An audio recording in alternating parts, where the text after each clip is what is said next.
What miracles did he perform according to what people asked? In the Bible. People asked for miracles. Yeah. What miracle did he perform in their demands? Like in the Bible. In the Bible. In the Bible, he said that he turned water into. No. People demanded miracles, and he answered them. What miracles did he perform based on their demands? He said, "No sign shall be given to you except." So he didn't give anything. He gave no miracles. So now we have a bigger problem in the Christian tradition, except one, which is the sign of Jonah, right? So he did not perform any miracles on demand, as people are asking. So coming back to Prophet Muhammad sallallahu alaihi wasallam, Quran is the eternal, everlasting, most important miracle of Prophet Muhammad sallallahu alaihi wasallam. Why do I say that?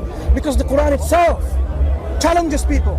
If you don't believe that Prophet Muhammad, his slave, is the one that God gave the Quran to, sent the Quran down to, what people have to do is produce a single chapter like the Quran.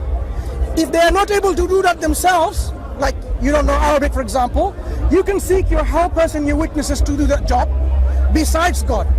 If you cannot do that, and the Quran says you will not be able to do that, then fear the fire of hell, whose fuel is man and stones. So the Quran has been challenging people to bring a surah, a chapter like unto the Quran. Can I ask something? What is the purpose? What is the meaning with the Quran? Where are we going? Why is the What's the Quran? purpose of Islam? Yeah. What is it? Instructions. The Quran After is that, where are we going? The Quran is the final guidance from God, telling you why you're here, So why are you? why you Why came are we from. here? Why are we here? Look. And where can Why we are we from? here? One second. Why are we here? Remember, the question is asked, the background we shouldn't forget. What makes the Prophet Muhammad sallallahu alaihi wasallam a prophet? If you now somehow turn this question into what is the prime message of the Quran, I'm willing to entertain that, but let's focus on the original question. What makes the Prophet Muhammad a prophet of God? Can you just define for me? For me, like I told you, if I am going to believe something, I need it to be logical, coherent. Oh, thank you for reminding that. Yes. I want it to be. point. I want it to be. You have to be verified with truth. Yeah, sure. By truth and all these things. Logical coherence. Yeah, logical coherence is for me important. I can't just believe in anything. Very good. It's like I need. So this is just a translation. I need. Agree. I need evidence. Yeah. So logical coherence. Let's start with some logical coherence of the Quran. The Quran talks about God. Say he is God, the one. God, the eternally besought of all. He begets not, nor was begotten, and there is none comparable to him. Let me establish to you the logical and the rational coherence of this small chapter called Surah Al-Ikhlas, chapter 112 of the Quran. Yeah. Yep. So the Quran says God is one. yeah, he's And one. wait. He's One- singularity, right? Singularity. Sorry, if you allow me to establish No, the it's Quranic, just a conversation. the coherence of that. Yeah, he is. He is one and only. That's the word ahad is one of its own. Yeah, one and only. Yes. Unique. Yep. Eternally besought of all. Someone who is totally independent and everyone and everything depends on him. He is absolute independent. So he. Being one, being absolute and independent means he is not dependent on his life for anyone. Like he doesn't have a father or a lineage or forefathers or parents. He's internal. And being one and unique and absolute, neither does he have any need for begetting or producing, siring, creating, generating an offspring from him. So he has no sons and daughters or children. Yeah, that's right. Sorry. If you allow me to elaborate. If you are one and only, if you are unique and absolute, you have to be independent. You cannot be a father of. What do you mean by absolute? He can't be absolute. He lacks certain abilities. I'll tell you why he's absolute. He lacks the. 1 moment. For example, he can't be loving.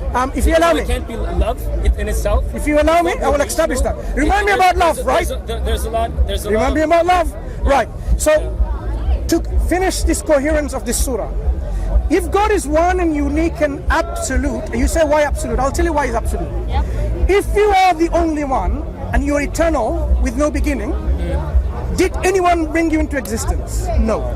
So are you in any way, shape or form dependent on your life, on your existence, on someone else or something else? The answer is no.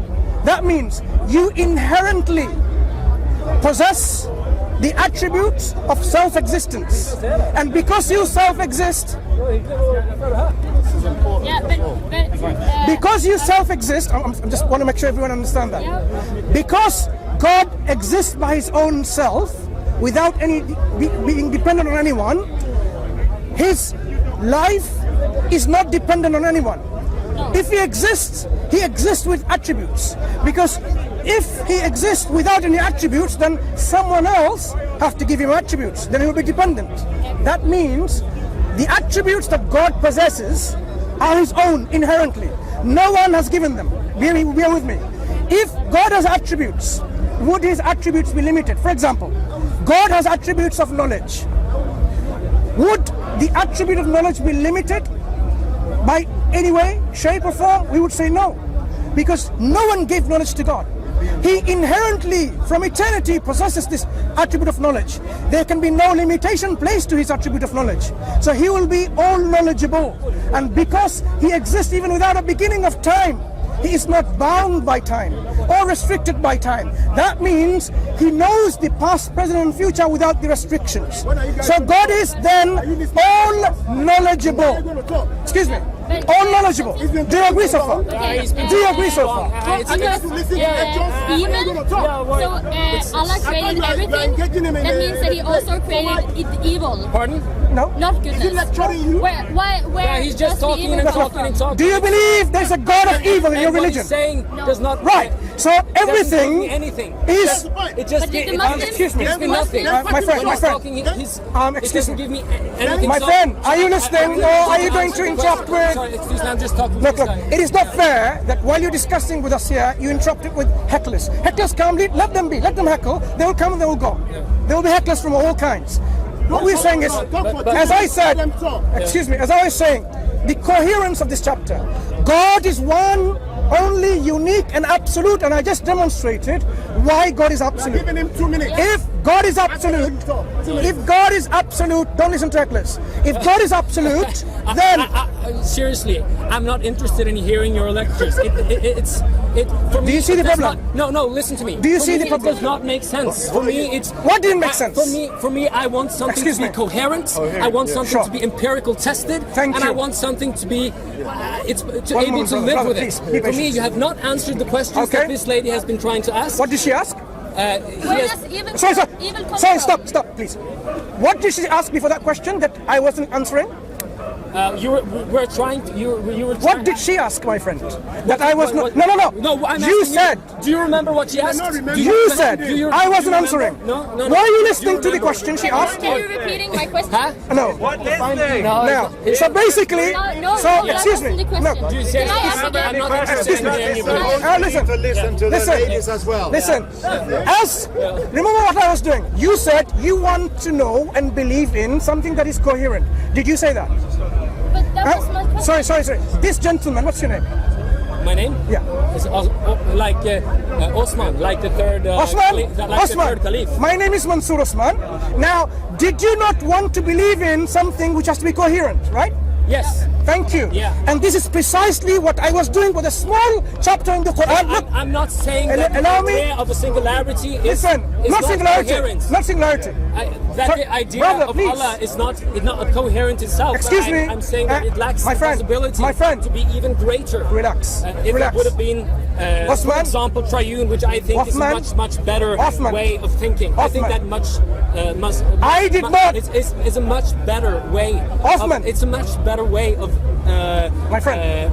I think it makes much more sense. Hoffman, I did not pick a chapter in the Quran which is like 20 pages long. I chose a chapter which was only 4. I'm not interested, like this gentleman said. For Listen, me, I want you. How do you establish coherence? Say something interesting. You know what? I will leave it there. I think I've already established. My friend, Hoffman. Sorry. I want to ask you. Can you answer my question? You can.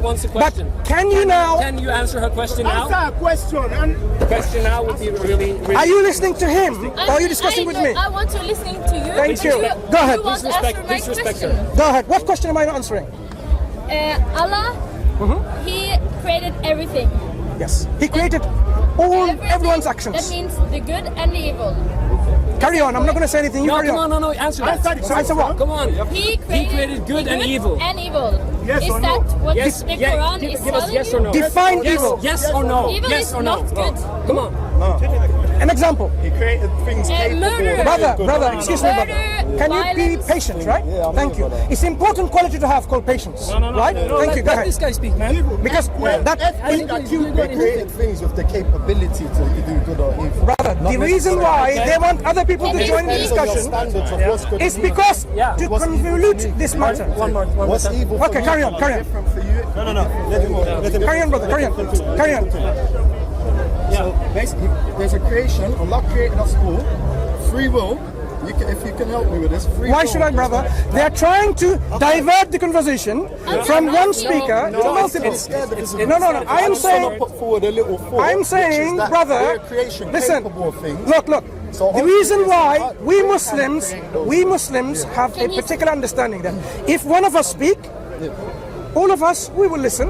If I need reminding, remind me. If I need correction, correct me. I'm not right. correcting. Thank you. I'm adding. But other than that, let's have this conversation. The lady asked, evil is the opposite of good. Give me an example. Yeah. Violence, that's Violence. not good. Okay. You mean that if I No. murder someone, that's good? Slow down. Violence. Violence is not necessarily evil. Police does violence. When a person wants to commit a rape, That's not a very good. excuse me, good I'm point. trying to answer your question, and this gentleman Osman and the other guy here, I a want to heckler. hear his answer. Fine, but you see how they're interrupting me from answering your question? Would you be kind enough to tell them to listen to my answer? Yeah, he's listening. Thank you. Right. Violence is not necessarily evil. And let me give you examples. Okay. Police often applies violence to stop a grievous crime happening. For example, if a police sees someone with a gun and about to murder all of us here, they might shoot this guy's hand and legs to stop him from firing the gun but not killing him. That is violence. This violence is justified violence. That wasn't evil. Yeah? It's a good act what they've done to stop the mass murder happening.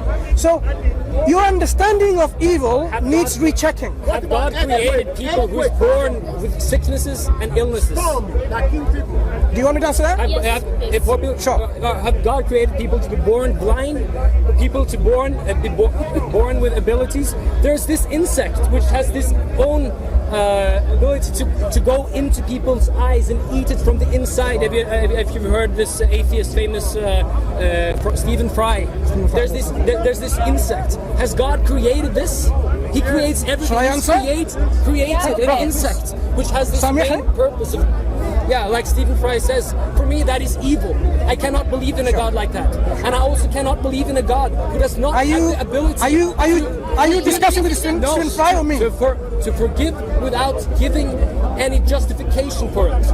You cannot just forgive someone without there to be any atonement. If there's no atonement, it does not make sense. We need the atonement. Thank you. And that for me is logical, coherent, and it makes much more sense. You asked me a question, and now you're talking about coherence of atonement. That's for me. That's important. If you allow me to respond to that, I will show you how that doesn't work out. That's the truth. I'm talking as well, and you should also. No, I didn't say you're not. Look. I didn't say you're not allowed to talk. You should learn how to listen as well. Excuse me. I didn't say you're not allowed to talk. I said, you asked me, did God create an insect that goes into the eye and eats their eyes and so on and so forth, as Stephen Fry said, so on and so on and so. Now, you expect. Did he? Yes or no? Are you finished? I want some yes or no. Okay. Now I want to know first of all, are you finished with your question? Because if you haven't finished, I give you time again to finish your question. Then I'm going to answer. Can you answer a yes or no on that? Is that possible? Can you tell me when you're finished? Okay. Now I'm finished. Thank you. No, you said you're finished and you're still talking. Yeah, I'm finished. Thank you. So no talking now. Okay, now. That was not my question because I wanted a yes or no. That was my last question. A yes or no. Have you finished with your question? That was not my question. Have you finished with your question? It was a yes or no question. Excuse me. Have you finished with your question? It was a yes or no question. Sorry. Just tell me if you're finished with your question. Yeah. Thank you. So I expect you as a gentleman, Osman, to listen to the answer, right? So you asked me, Have you heard about that insect that goes into the eye? And that wasn't the original question. what was the original question? Remind me. Did Allah created the evil? And I asked you, what do you mean by evil? Yeah, And you defined. And then he answered. And Did he create that insect? one moment. So then I answered, evil is relative. Did I not say that? Okay, can I say something? Okay, so Please, see what you have to add. like evil, like for example, according to Islam, like committing homosexual acts, that's an evil sin to be doing, and like all of what is it, committing adultery. So you're differentiating between what makes evil. We say, look, there is a distinction between sin and other acts. But sin is an act of willful disobedience to God and His will. When you say, did God create evil? I ask you to define evil. And then you somehow realize evil is a relative term. Because police acting on violence is not evil, because you gave example of evil as violence. Then you brought up this example of an insect. Something that, it just comes and eats your eyes. I say, look, God has created us with a purpose. What's the purpose? You see, it's very difficult to answer a question when every moment, yes when no. about to answer it, you keep on interrupting. So give me 2 minutes at least, right? God created us with a purpose. Now, the purpose is to worship God. Now, He created people with different levels of abilities. And He is utmost just. He is not even to the least unjust to the people He's created. So those who have been created with no eyes at all, let alone the insect comes and eats it, they don't even have an eye. Or, so you're actually excuse saying, me. No. I said 2 minutes, and yeah, you can't even stay silent for 2 minutes. Okay, 30 minutes. 30 seconds. Sorry. Lord. I know how much is 2 minutes. Yes, that wasn't even 2 minutes. Okay, I can check the clock if you want to. 2 minutes. Stop 2 minutes again. Okay. Thank you. I'm Right. getting you 2 minutes. Okay. Why not? Because you interrupted. Okay, 2 minutes from Right. So God created people with purpose. All of us have to fulfill our purpose. Some of us may have 2 hands, 2 legs. Some of us may not. Doesn't matter what you have got. How God created you, with eyes or without eyes. God will judge us based on the ability that we have given and whether we were able to fulfill it. So if a person is very poor or very rich, it doesn't mean the rich person is going to be able to perform this purpose of his creation or her creation better than the poor person. It may be the opposite.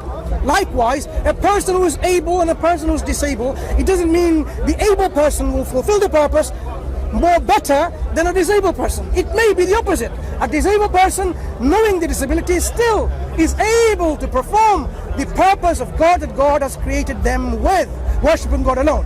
So God being... Okay. 1 more minute.